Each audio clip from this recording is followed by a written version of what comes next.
I think that very much like in the case of South Africa, first and foremost, we have to understand that only outside pressure will bring a change in the situation in Israel and Palestine. It's not the only factor, but without that factor, there will be no change.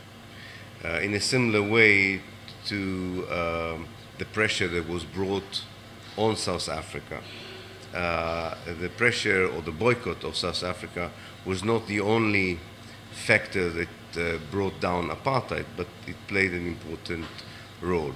Now, outside pressure has different means. You can boycott Israeli goods, you can ask artists not to perform in Israel, and you can try and attract international attention to Israeli criminal policies such as the siege on Gaza.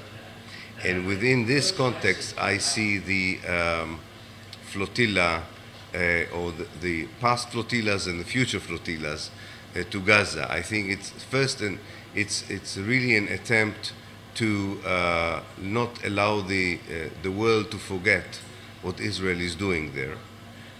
So even if a flotilla doesn't arrive in Gaza, the fact that there is an attempt allows the world to focus for a moment on the grave situation in Gaza.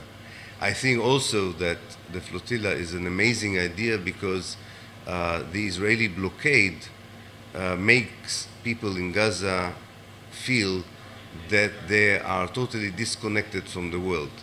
And I'm sure that people there, if they know that there is a constant attempt to break through the Israeli blockade, then there is hope that the world has not forgotten about them and that the world is showing solidarity with them.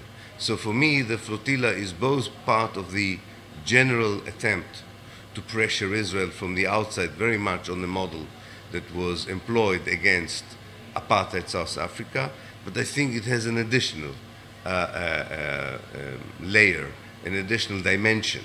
And this is making people on the ground feel that they are not forgotten, that good people, conscious people, people who fight for freedom and peace and justice will all the time try and connect with them, show solidarity with them, and bring them whatever they need so that they can survive despite the criminal policy that is meant to strangulate them and to probably, God knows what the Israeli strategy is, but probably to get them out of Palestine so that Israel can complete its ethnic cleansing of the country.